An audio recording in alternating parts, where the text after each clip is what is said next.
Coucou, moi c'est Lauriane, vous vous trouvez ici sur la chaîne du Boudoir de Lauriane qui parle principalement couture et aujourd'hui je vous emmène avec moi pour vous présenter mes réalisations du mois de juillet. C'est parti!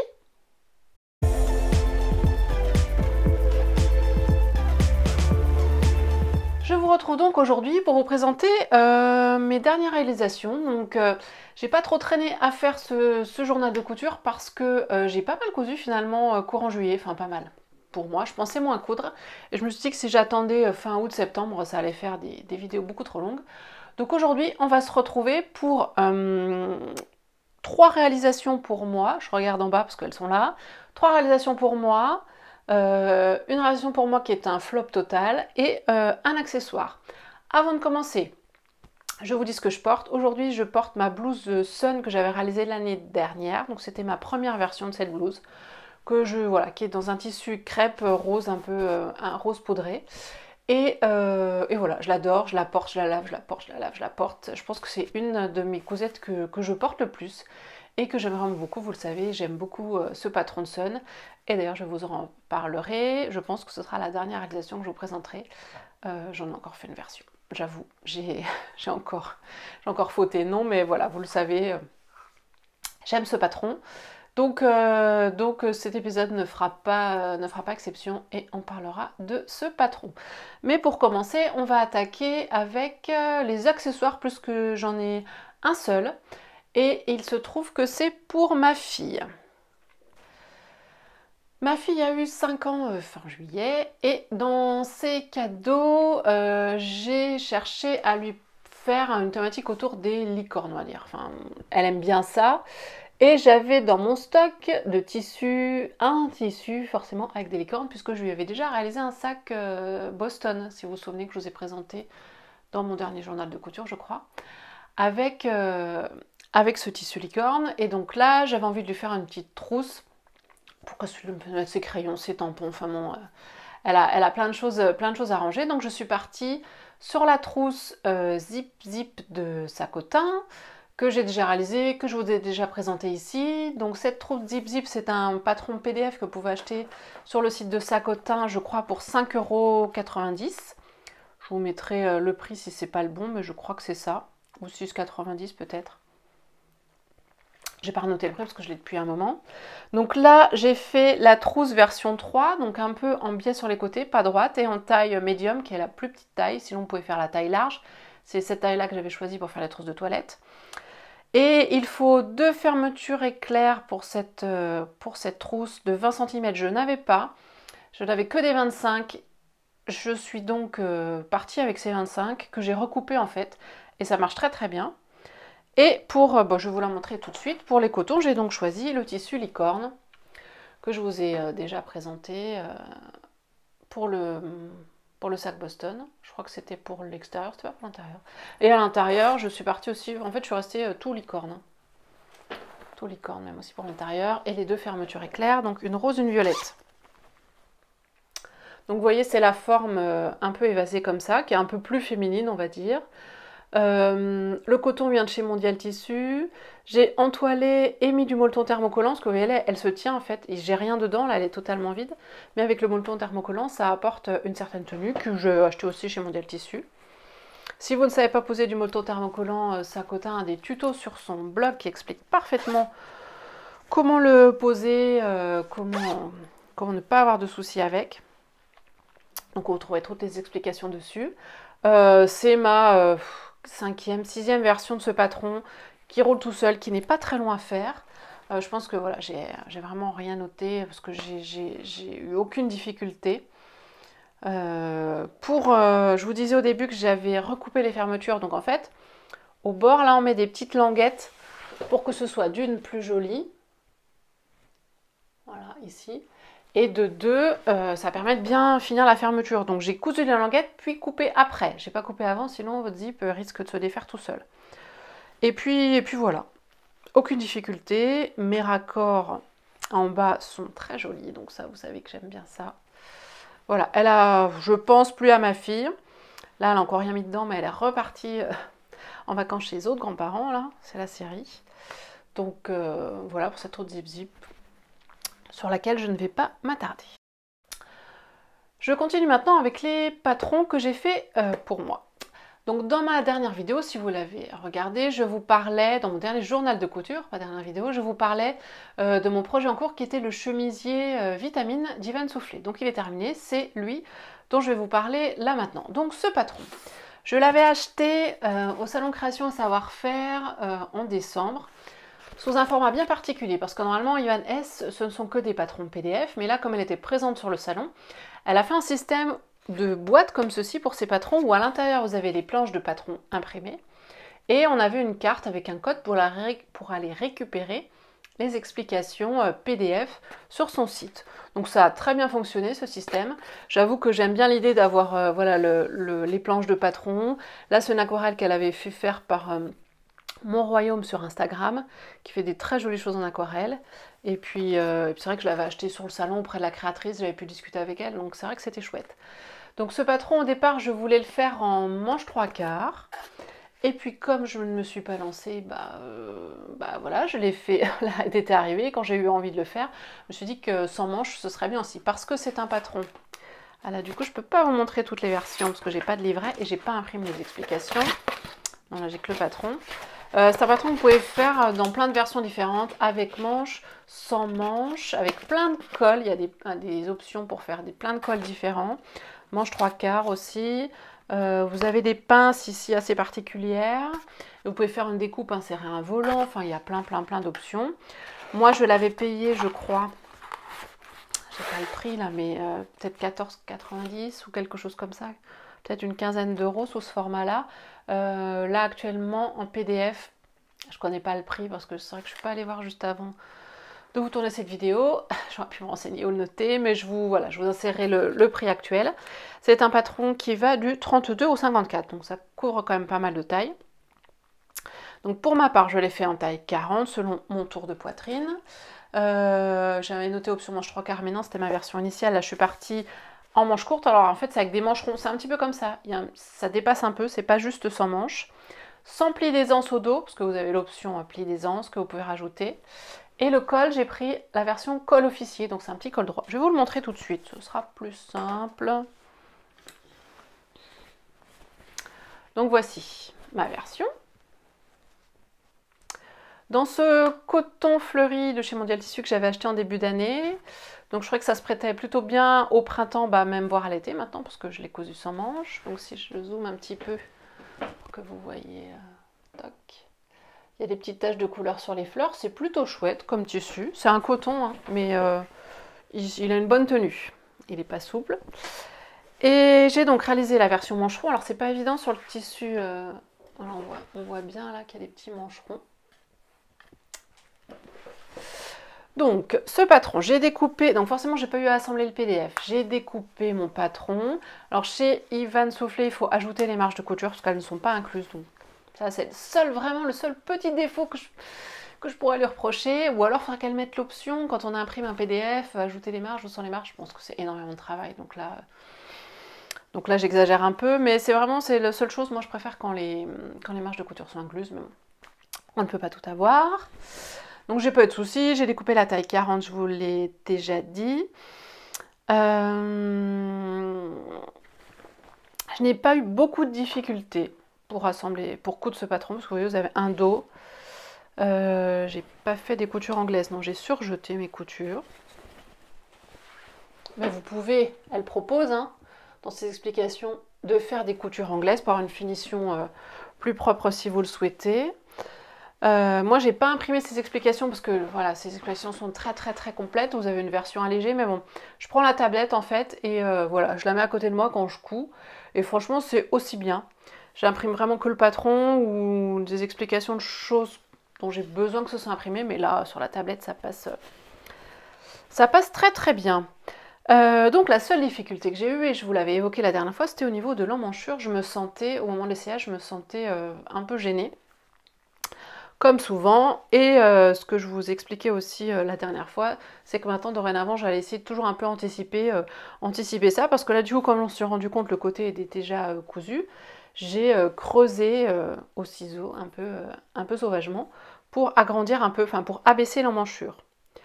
Du coup, je le porte bien, il me gêne pas du tout. Donc, j'ai fait en sorte que ce soit pareil des deux côtés. Je fais 1 cm, 1 cm.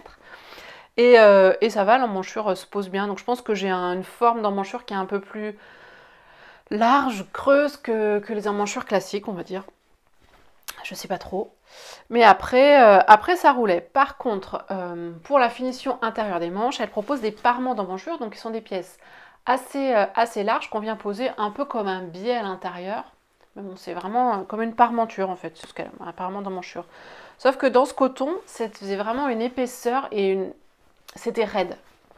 Et je me sentais pas très bien. Du coup, j'ai plutôt posé un biais classique à la place. Comme j'avais, alors je sais pas si j'avais plus assez de tissu pour faire du biais, ou si j'ai eu la flemme de faire du biais coordonné. Je pense plutôt que c'est peut-être la flemme. J'ai regardé ce que j'avais en stock et j'avais un biais maison que j'avais déjà fait, je crois, pour un patron d'Ivan, je crois que c'était pour une jupe mini perle pour ma fille.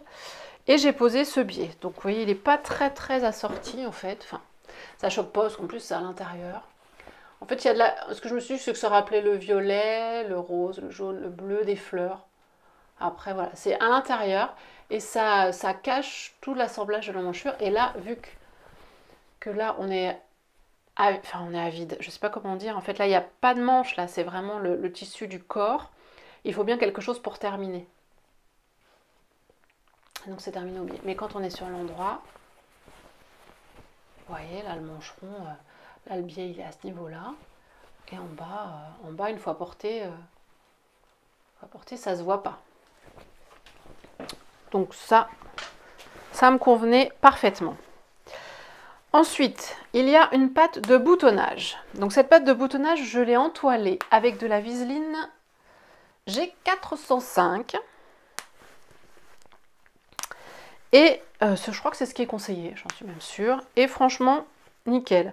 Alors elle conseille d'entoiler les deux côtés de la bande de boutonnage. C'est vrai que dans les patrons, en général, on voit souvent entoiler un côté. Mais là, j'ai entoilé les deux parties. Et franchement, ça amène la rigidité qu'il faut pour la patte de boutonnage. J'ai aussi entoilé le petit col officier, ce qui lui permet aussi d'avoir une bonne tenue. Au niveau de la patte de boutonnage, bien sûr, il y a une finition bien particulière en bas pour la gestion patte de boutonnage ourlet. Donc je vous avais évoqué la dernière fois que sur mon top penny, j'aimais pas du tout la finition proposée parce qu'en fait on faisait l'ourlet puis on faisait le repli, enfin du coup on voyait tous les surjets, enfin c'était moche. Et donc là, la finition de la patte de boutonnage est nickel, il y a une gestion particulière avec un coup de ciseau à donner qui peut faire un peu peur. Mais du coup au final, enfin, c'est vraiment très joli, je vais essayer de vous montrer aussi plus près. Donc là je sais pas trop comment faire pour une bonne lumière là, je pense. Donc là j'ai mon ourlet, là j'ai la patte de boutonnage et vous voyez l'angle. Là on voit aucun surjet, aucune couture. Donc c'est vraiment top. Et pour finir, j'ai posé des pressions. Ici, vous voyez, tac, ce sont des pressions.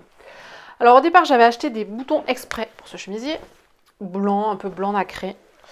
Et je trouvais que c'était un peu fade. Enfin, ça me plaisait pas trop. Puis c'est vrai que faire les boutonnières, moi j'ai toujours la trouille de tout gâcher. Et en fouillant, j'ai retrouvé ces boutons pression nacrés, achetés chez Mondial Tissu. Je pense, si je réfléchis bien, je pense que je les ai achetés en 2014. Parce que je les avais achetés pour mettre sur une blouse, sur un chemisier. C'était une chemise même. Bruyère de Direndo que je n'ai jamais terminée parce que j'étais enceinte de ma fille et du coup je ne l'ai jamais fini. Et j'avais acheté ces pressions. Et je ne l'avais jamais fini parce que j'aimais pas trop le tissu au final. Et puis Direndo, c'est pas... je sais qu'ils sortent beaucoup de patrons qui ont beaucoup de succès. Moi, c'est pas trop mon style et c'est pas ce qui me plaît. Et j'aime pas trop leur communication. Enfin, ça me touche pas, ça m'atteint pas. Donc c'est vrai que j'ai des patrons là Direndo, mais enfin, honnêtement, je pourrais les revendre parce que je m'en sers pas d'ailleurs. Faudrait que je pense à les revendre, c'est une idée. Bref, j'en reviens au bouton que j'avais depuis plusieurs années. Et donc j'ai fait un test sur une petite chute et je trouvais que ça marchait bien. Avec la pince prime là pour en mettre les pressions, ça marche très très bien. Et franchement, c'est vraiment super joli. Alors c'est discret hein, parce que c'est nacré. Mais j'aime bien, puis à mettre et à enfiler, c'est très rapide. Donc je les ai mis tout le long comme conseillé. Sauf, j'en ai pas mis au col. Parce qu'elle conseille d'en mettre un au col. Et en fait, ça se tient vraiment bien. Au début, j'hésitais à mettre une petite pression cachée. Vous savez, les tout petits boutons là qui font pression pour maintenir. Je le ferai peut-être parce qu'il s'ouvre légèrement, mais c'est pas dramatique. Mais voilà, là actuellement, je ne rajoute pas de bouton pression parce qu'en plus, j'ai un peu peur de me sentir prise à la gorge si je mets un bouton pression. Donc voilà. Donc voilà pour mon chemisier. Franchement, c'est pas un modèle simple, mais en version manche courte, il n'est pas hyper compliqué. Je pense qu'en version manche longue, c'est un peu plus dur parce qu'il va y avoir les manches à monter, les poignées de manches, etc. Donc là, il y a un peu plus de technique. Qu'est-ce que je peux... Voilà. Je pense que je vous ai tout dit par rapport à ce que j'ai noté.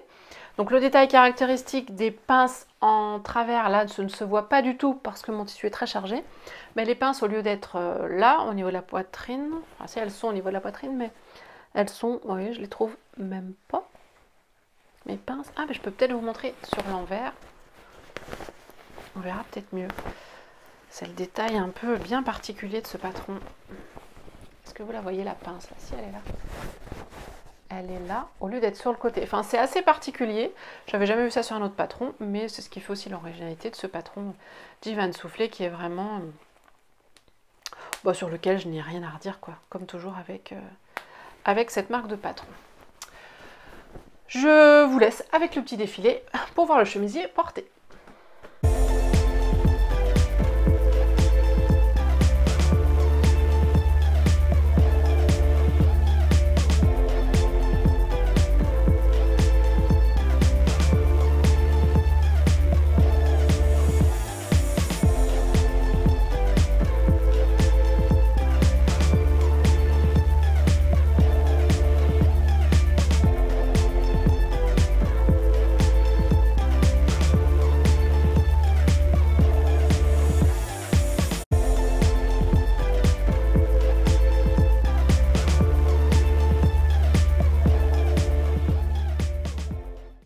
Je continue dans l'ordre chronologique de ma réalisation, ce sera aussi simple pour moi. J'ai voulu tester de hacker le top Penny. Ah, je l'ai même pas pris là. En fait, comme c'est mon flop de la vidéo, j'ai même pas pris le patron pour vous le montrer. Mais je vous remettrai un petit schéma technique ou une photo de ma dernière réalisation. Donc c'est un top qui a des basques. Attendez, je vais aller le chercher, ce sera plus simple. Le voilà. Donc c'est un top qui a en fait soit des plis ici, soit qu'il y a une basque, on va dire, froncée en bas. Et je vous en avais parlé la dernière fois, la créatrice, elle avait posté sur Instagram une version hackée en broderie anglaise blanche que je trouve vraiment très très belle. Et tout était droit, donc elle avait enlevé la découpe là, il n'y avait plus les plis et il n'y avait pas de fronce. Et je me suis dit, je vais tenter, j'ai un coton comme ça blanc très joli, je vais essayer. Donc je me suis lancée. Ce que j'ai fait, c'est sur le PDF, j'ai enlevé toutes les anses du haut pli. Et je me suis dit, bah, ça va le faire si j'enlève les anses du pli. Sauf qu'en fait, en enlevant les anses du pli, le top, au lieu d'être comme ça, bah du coup, il est droit, mais il est comme ça. Sauf que moi, bah, mes hanches, elles sont pas comme ça, elles sont comme ça. Donc du coup, bah, je ne peux pas le fermer. En fait, en bas, je vais vous le montrer. Si j'arrive à montrer quelque chose, ben, je ne peux pas le fermer. Donc le coton à la base est très joli. En plus j'avais fait des coutures anglaises, je crois, et tout. Voilà, le coton est très joli. Je ne sais pas si vous allez voir, en fait c'est plein de petits sequins qui sont brodés dessus. Alors j'en ai perdu plein au repassage. J'en ai perdu puis à la découpe aussi, avec des coutures anglaises. Donc j'avais bien commencé. Hein. Sauf que, je vais essayer de vous montrer. Si j'essaye, je pense que là c'est le haut. Si je le mets sur moi, bon, de toute façon, je ne vais pas vous faire de défilé. Hein. En fait, bah, vous voyez, là, c'est hyper ouvert, quoi. Il manque un peu de tissu pour que je puisse fermer sur mes hanches.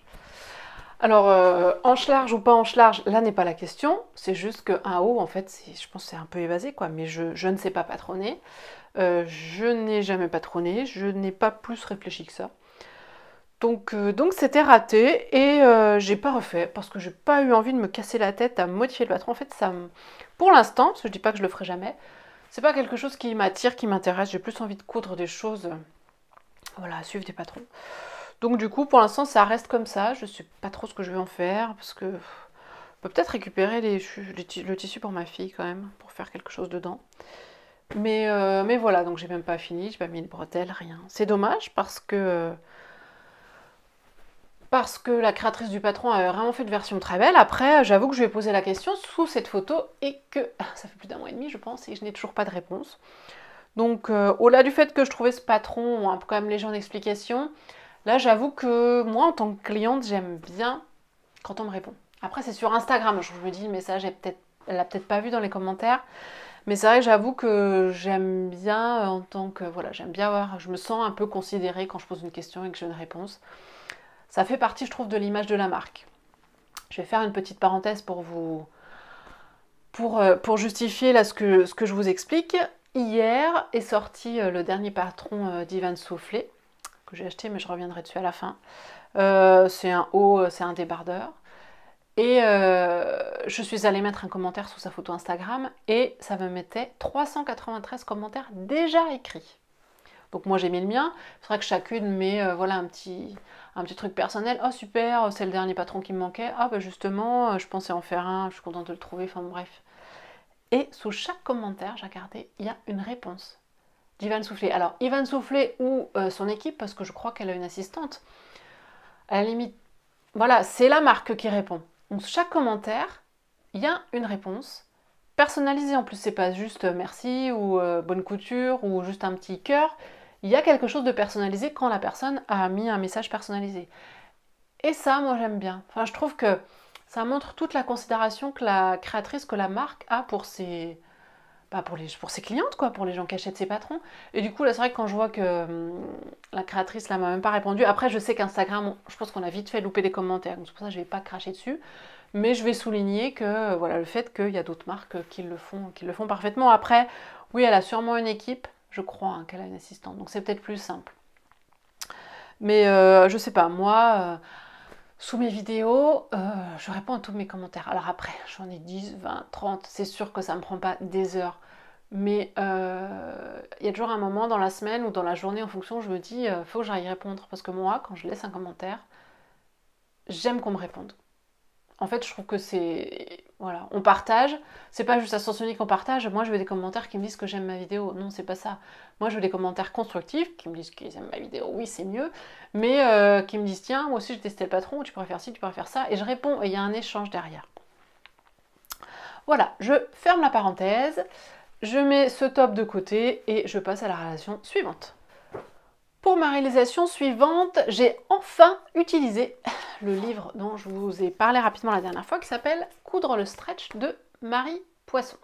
Donc je l'ai depuis 1 an maintenant, pile poil à peu près, à quelques jours près, début août l'année dernière. Et je l'avais lu et je m'en étais jamais servi. Et vu mes derniers déboires sur ma gestion des encolures, avec du biais, du stretch, etc., je me suis replongée dedans, je l'ai lu et j'ai regardé quel patron elle va faire et je me suis dit, allez, je me lance. J'ai donc choisi un des patrons parce qu'il y a... je ne vais pas faire une revue du livre, hein, parce que je pense qu'il y en a déjà. Il y a 2, 4, 6, 8 patrons avec plein de versions à chaque fois. Vraiment, je crois que le t-shirt Briac, on peut faire 96 versions. Oui, c'est ça, il y a 96 versions. Entre les manches, le col, la forme, la longueur, etc., ça fait 96 versions. Donc c'est assez énorme. Donc voilà, et moi j'ai choisi de coudre Lucette. Le cache-cœur. Je serai... Voilà le différent schéma technique. Donc il y a plusieurs versions de manches longues, manches courtes. Je sais plus, la basque froncée, la basque droite, la robe, etc. Et moi j'ai choisi cette version-là. Donc le cache-cœur avec la démarcation de la ceinture et la basque droite. J'ai voulu tester, je me suis lancée. Je me suis dit allez. Je me suis lancée. D'après mes mesures, j'ai fait une taille 40 et je me suis lancée avec un jersey que j'avais en stock depuis très très longtemps. Je me suis dit que je ne prenais pas beaucoup de risques. J'ai donc découpé mon patron sur des planches de patron. Donc comme pour tout livre ou tout magazine, il suffit de comprendre les codes et après tout roule. Là, c'est un petit peu différent de ce que j'avais vu jusqu'à maintenant pour bien repérer les pièces. Mais une fois qu'on a compris, ça se passe très bien. Donc là, il n'y avait pas énormément... Si, il y avait quand même pas mal de pièces parce que le parement, le cache-cœur, c'est en 2 morceaux. Le dos, la ceinture, le bas et les manches courtes. Je vais vous montrer tout de suite. J'ai pas eu... Ouais, pour couper, franchement, je vais rien vous en dire parce que j'ai pas eu de difficulté. Et donc, je l'ai fait dans ce jersey beige clair. Pas du tout repassé, comme vous pouvez le voir, ça sort de mon placard, mais du coup... Mais bon. Je vois qu'il y a encore des fils qui dépassent un peu, non, mais c'est juste que j'ai pas bien recoupé à ras. Donc, pour l'assemblage, j'ai pas rencontré vraiment de difficultés. C'est vraiment bien expliqué pour le coup. C'est vrai que dans les livres, on peut se dire que c'est un peu rapide, mais non, j'ai pas eu de difficulté pour l'assemblage du cache-cœur. Il y a des petits plis au niveau du cache-cœur, la ceinture, etc. Il y a juste pour la bande d'encolure là qui fait tout le tour. Fait tout le tour là. C'est une bande de parement. Alors au début, je n'avais pas trop compris comment la poser. Mais il n'y a pas de repère, parce qu'en fait, elle est plus courte que tout le tour, parce que c'est en jersey. Et il n'y a pas de repère, ni sur la bande, enfin sur la bande non, mais sur le corps du patron, du tissu, du vêtement. Donc je me suis fait moi mes propres repères au quart et à la moitié pour pouvoir ajuster ma bande et la tirer bien correctement. Et j'ai fait mes surpiqûres à l'aiguille double, pourtant j'aime pas ça, mais je me suis dit allez. Et je me suis appliquée, j'ai bien fermé mes nœuds à la fin et c'est assez chouette. Et j'ai pris un fil un peu rose parce que je n'avais pas de beige et que je trouvais que ça pouvait passer. Je ne sais pas si vous allez voir grand chose. Donc sur pellicule à l'aiguille double pour le parement, pour les manches et pour le bas. J'ai pas du tout bougé la longueur, parce que vous pouvez choisir différentes longueurs, mais moi c'est la longueur aux hanches. Alors je ne l'ai pas encore porté pour plusieurs raisons. Déjà c'est un jersey qui est de coton, je pense 100% coton, mais qui est assez épais et qui tient chaud bizarrement. Enfin, c'est pas bizarrement, il tient chaud. En ce moment j'ai pas envie de mettre des choses qui tiennent chaud, donc je ne l'ai pas encore porté pour ça, parce qu'il est un peu chaud. Et puis, je pense que je vais le porter, mais en fait, la forme là fait que c'est assez près du corps, c'est un peu moulant. Et je ne suis pas forcément très à l'aise pour porter des choses moulantes au niveau des hanches et du ventre. Alors bon, ça peut passer. Franchement, c'est pas catastrophique, c'est pas ce que je préfère comme style de vêtement, on va dire. Mais par contre, le côté cache-cœur, j'adore. Et je crois que je vais orienter mes futures recherches de patron sur le cache-cœur, parce que j'aime vraiment beaucoup, ça fait un joli décolleté. Sinon vraiment aucune difficulté, j'ai tout fait à la surjeteuse sauf donc ce que j'ai fait à l'aiguille double au niveau des ourlets. Et puis voilà. Rien de plus à dire. On passe au défilé ?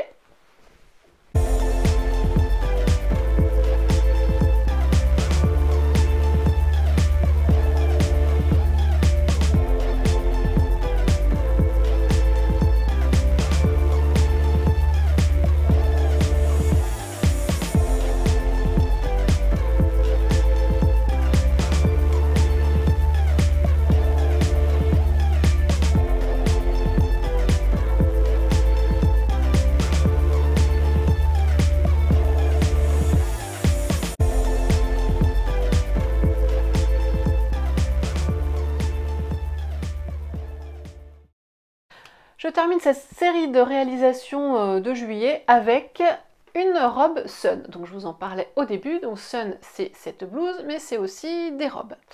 Et j'avais très envie de me faire une robe en double glace. En fait, j'avais le tissu, j'avais le patron, et je me suis dit que ça matchait bien. J'avais déjà vu des versions sur internet de robe Sun en double glace, j'aimais beaucoup.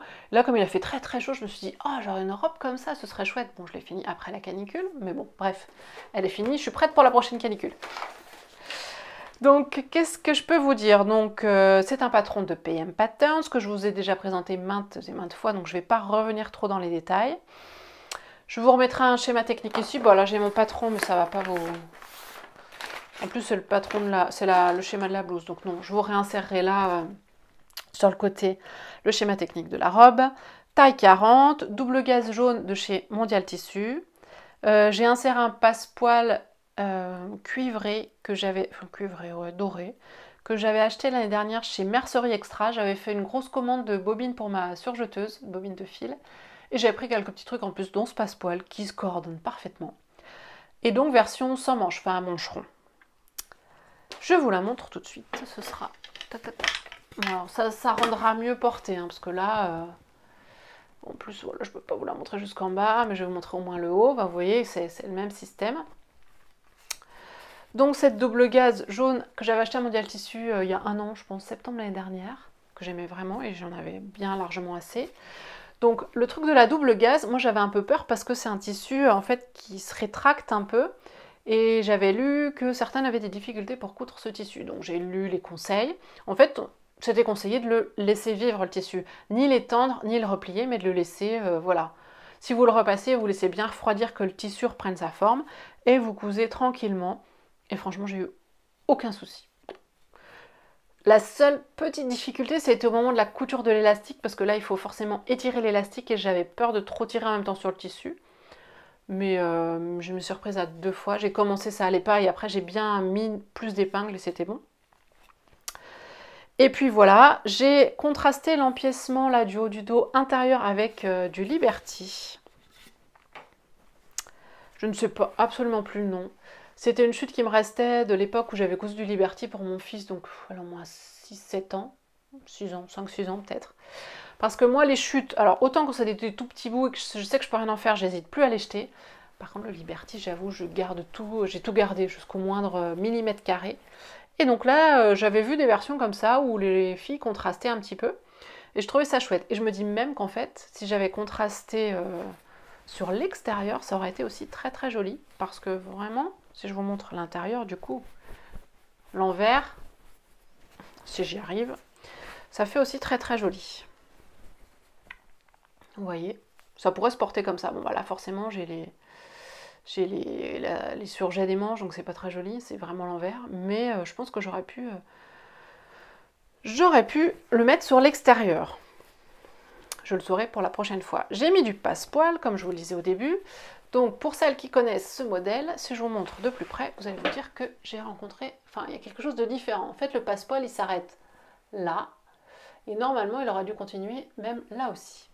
Donc en fait on pose le passe-poil avant sur un des empiècements haut du dos, et ensuite quand on assemble là le haut du dos au reste de la robe, c'est l'empiècement passe-poilé qu'on met sur l'extérieur, et ensuite on vient mettre l'intérieur. Sauf que moi, le passe-poil, comme j'avais un peu peur avec cette double gaze, je ne l'ai pas posé sur l'empiècement en double gaze, je l'ai posé sur l'empiècement en Liberty, en me disant que le tissu était plus stable. Donc du coup, ça fait que je l'ai posé sur l'empiècement intérieur, et ce qui fait que mon passe-poil, du coup, ne va pas jusqu'ici, mais il est à l'intérieur, en fait. Donc c'est très joli, vraiment très joli à l'intérieur. C'est pas très grave, je me suis posé la question de savoir si je redéfaisais pour refaire, j'ai dit non, parce que découdre la double gaze, je le sentais pas trop, en fait. Donc c'est pas très grave, il s'arrête là, c'est aussi très joli. Pour ceux qui ne savent pas que ça doit continuer jusque-là, ça ne choque personne. Et même moi, ça ne me choque pas, parce que ça reste vraiment joli. Pour assembler le haut de l'empiècement, d'habitude j'utilise la méthode du burrito dont je vous ai déjà parlé. Là, comme de nouveau la double gaze, je ne savais pas trop comment elle allait se comporter. Et que la méthode burrito, c'est un petit peu quand même technique, on va dire. J'ai utilisé la méthode du patron, qui va très très bien hein, aussi. C'est juste qu'on a une couture, une surpiqûre en plus, je crois, par rapport à l'autre, si on fait la différence. Mais tout s'est très bien passé. Les mancherons se sont très bien assemblés. La seule chose, moi, que je rajoute par rapport au patron, c'est vrai qu'elle ne le dit pas dans le patron, c'est qu'au moment où on a assemblé le mancheron avec le corps, elle vient faire une surpiqûre ici, mais moi en plus je surjette l'assemblage des deux. Vous voyez ici, il y a un surjet. En fait, ma couture d'assemblage mancheron-corps, elle est surjetée, puis surpiquée pour bien maintenir le mancheron. Et ça, elle ne le dit pas dans le patron, c'est peut-être un oubli, mais c'est vrai que depuis le début, je le fais. Je le rajoute. Et puis voilà. Donc je l'ai porté. La seule chose que j'aimerais, c'est me trouver une ceinture en fait. Une ceinture, je sais pas si c'est un nom, une ceinture avec des pendouillis. Ou un peu tressé, ou quelque chose de couleur cuivrée, camel, café, je sais pas trop comment, ou même marron foncé, pour casser un petit peu le côté color block de la robe. Parce que vous allez la voir, je vais vous montrer porter juste après. C'est très joli, ça blouse en fait, parce que l'élastique, en fait on ne voit pas, là c'est vrai que ça paraît bizarre porté comme ça, mis comme ça. En fait, l'élastique fait blouser autour de la taille, et du coup ça fait vraiment un peu trop uniforme peut-être à mon goût. Donc je me dis qu'avec une ceinture ça pourrait être chouette, mais j'ai pas encore trouvé. J'ai un peu fait le tour des magasins autour de chez moi J'ai pas trouvé, j'ai trouvé une ceinture pas trop mal, alors c'est sur Amazon, genre à 3 € la ceinture. Donc je me dis ça doit venir du fin fond du monde, fabriqué, je ne sais pas trop dans quelles conditions, bref.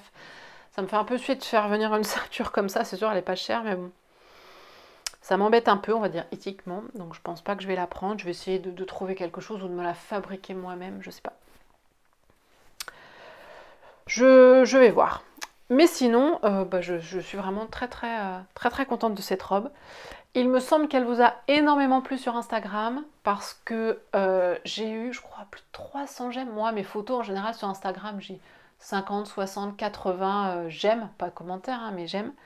Et là, j'ai pas mon téléphone. Bah si, j'ai mon téléphone, il est en train de filmer. Bref. Je peux vous retrouver, non, ça sert à rien d'avoir le nombre exact, mais j'ai eu un nombre de j'aime, mais 200 ou 300. Et je me suis demandé comment sur certaines photos je pouvais avoir 10 j'aime et sur d'autres je peux avoir 300. C'est un truc, pour moi, c'est un peu un mystère.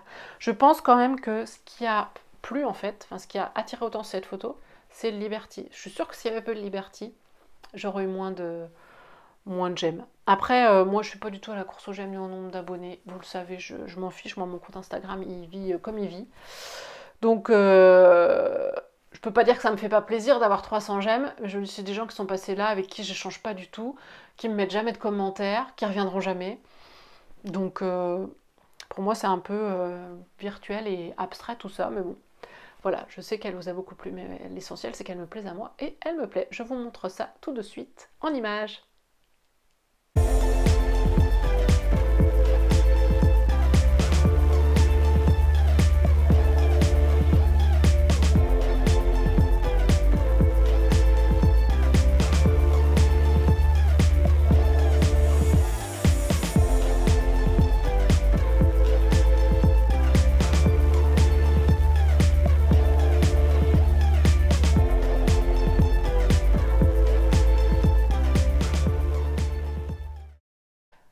J'en ai terminé pour mes réalisations du mois de juillet, c'est déjà pas mal, j'étais plutôt contente, j'étais contente de ce que j'ai fait, je suis contente d'avoir pu coudre pendant l'absence des enfants, parce que c'est vrai que d'habitude j'ai plutôt tendance à soit rien faire, soit m'énerver de rien faire. Donc là, j'ai réussi à faire pas mal de choses, dont tous ces projets couture. Là, au mois d'août, j'ai des projets déjà en cours. Après, je suis en vacances là, moi, jusqu'à fin août, enfin en fin de semaine jusqu'à fin août. Donc je ne sais pas si je vais coudre, je pense que si quand même, parce que je peux passer 3 semaines sans coudre, mais je ne sais pas trop à quel rythme, parce que bien sûr on a les enfants avec nous, on part un petit peu, etc. Donc je ne sais pas. Donc en cours, j'ai un débardeur, non c'est pas un débardeur, c'est un... Oh, comment il s'appelle ça? Donc qui est issu de ce hors-série mode des travaux, c'est le dernier. J'avais acheté, j'ai encore rien cousu dedans. Ah voilà, le top minimaliste. C'est un top. En fait, j'avais bien envie de l'essayer parce qu'il a eu, vous voyez, sur le schéma technique, là, il a une emmanchure bien particulière. Je trouvais ça plutôt sympa. Donc il est déjà coupé parce que, chose exceptionnelle, j'ai coupé 3 patrons en même temps un soir. La Robson, le top lucette et ce top, donc qui n'est toujours pas cousu, mais voilà. En fait, vous voyez, ça doit être un bout du haut, je pense, je ne sais pas exactement. Donc là, il y a même encore mes bouts de patron qui sont encore dessus, mais je vais le finir bientôt. Donc j'ai ça qui est en cours, je vous ferai un retour dessus.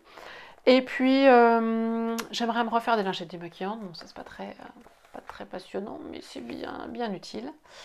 Et puis voilà, je vais donc juste revenir sur le dernier patron d'Yvan Soufflé que j'ai donc acheté hier, donc dès sa sortie. Donc je vous ai fait une petite story sur Instagram pour vous expliquer pourquoi je l'ai acheté dès sa sortie. En fait, c'est parce que je suis fan, voilà, fan de ce qu'elle fait. J'ai totalement confiance dans ses patrons. Et en fait, quand j'ai vu qu'elle sortait ça, elle faisait une offre de prix, bon, qui est valable jusqu'au 31 août. Donc j'avais le temps de l'acheter.